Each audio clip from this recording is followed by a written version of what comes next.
আমরা অ্যাপসটা এমনভাবে ডেভেলপ করেছি, আপনি অপশনে গেলেই আপনার কাছে এটা অটোমেটিক্যালি আপনাকে গাইড করবে। এইটার মাধ্যমে আমরা অ্যানালাইজ করতে পারবো যে কোন এলাকার সমস্যা কি ধরনের। আমরা একটা ডাটাবেজ এখান থেকে অটোমেটিক হয়ে যাবে। আপনারা জানেন যে আজকে আমাদের ক্লিন কেয়ার এই অ্যাপসটার আনুষ্ঠানিক যাত্রা শুরু হতে যাচ্ছে। এটা একটা অত্যন্ত গুরুত্বপূর্ণ একটা অ্যাপস। আমরা আপনার অবস্থান থেকে যদি আপনি চিন্তা করেন, আপনার বাসা বাড়ি থেকে টাকা বেশি নিচ্ছে, আমাদের নির্ধারিত রেট 100 টাকা, বাট আপনার কাছ থেকে 140 টাকা নিচ্ছে। আপনি জানেনও না যে কার কাছে এই কমপ্লেনটা করতে হবে।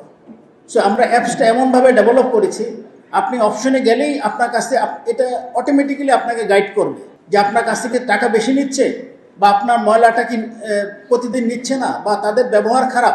এইভাবে ডিজাইনগুলি করা হয়েছে। সো আপনি শুধু ক্লিক করবেন, ক্লিক করার সাথে সাথেই আপনার ওখানে কিন্তু নোটিফিকেশন আসবে যে আপনার কমপ্লেনটা গ্রহণ করা হয়েছে। বর্তমানে আপনার কমপ্লেনটা পিসিএসপি তার কাছে আছে, তার মোবাইল নাম্বারটা আপনার কাছে চলে আসবে এবং ওই এলাকার দায়িত্বপ্রাপ্ত কর্মকর্তার মোবাইল নাম্বার আপনার কাছে আসবে।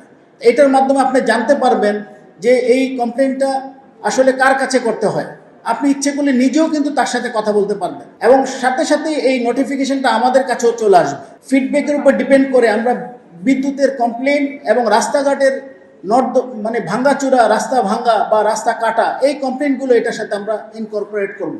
আমরা আশা করছি যে এইটা যদি আমরা ইফেক্টিভলি আমরা সবাই পজিটিভলি অ্যাকসেপ্ট করে যদি এটা আমরা চালাতে পারি, তাহলে আমার মনে হয় অনেক সমস্যা আমাদের দৃষ্টিতে আসবে এবং আমরা যথাযথভাবে এটা অ্যাড্রেস করতে পারবো। আরেকটা পজিটিভ দিক হলো যে এইটার মাধ্যমে আমরা অ্যানালাইজ করতে পারবো যে কোন এলাকার সমস্যা কি ধরনের। সো আমাদের ভবিষ্যতে যখন আমরা পরিকল্পনা করব, টাকা বরাদ্দ করব বা কোনো কিছু গ্রহণ করব, তখন এটার মাধ্যমে কিন্তু আমরা অ্যানালাইসিস করতে পারবো যে এই এলাকার সমস্যা এই ধরনের। সো এই এলাকায় এই ধরনের বরাদ্দ আমাদের প্রয়োজন রয়েছে। সো এটার মাধ্যমে এই জিনিসটা আমরা পেতে পারবো। থার্ড হলো আমরা একটা ডাটাবেজ এখান থেকে অটোমেটিক হয়ে যাবে। ফোর্থ হলো আমাদের যে কমপ্লেনগুলো এখানে আসছে, এখানে কিন্তু আমাদের সিটি কর্পোরেশনের বিশেষ বিজ্ঞপ্তিগুলি কিন্তু আমরা এখানে দিতে পারবো নাগরিকদের জন্য। সো তারাও এটা দেখতে পারবে। সো আমাদের পারফরমেন্সটা এটা কি ধরনের পারফরমেন্স, এটাকে ভালো হয়েছে না খারাপ, নাকি এটা ইফেক্টিভ না, এই ধরনের ফিডব্যাক কিন্তু আমরা স্টারের মাধ্যমে আপনারা দিতে পারবেন।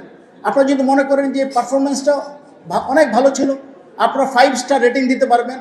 অনেক খারাপ ছিল, এইভাবে রেটিং করতে পারবেন। সো এইভাবে আমরা যে আমাদের যে উদ্দেশ্য যে জনগণকে সিটি কর্পোরেশনের সাথে সম্পৃক্ত করা, আমার মনে হয় এই ডিজিটাল সিস্টেমের মাধ্যমে আমাদের যে উদ্দেশ্য মাননীয় প্রশাসক মহোদয় যেভাবে চেয়েছিলেন যে জনগণকে আমাদের সাথে সম্পৃক্ত করা এবং তাদেরকেও দায়িত্ব রেসপন্সিবিলিটিটা নেওয়া, আমার মনে হয় এই অ্যাপসের মাধ্যমে আমাদের এই ডিজিটালাইজেশনের মাধ্যমে আমরা এই কাজটুকু আমরা ইনশাল্লাহ করতে পারবো।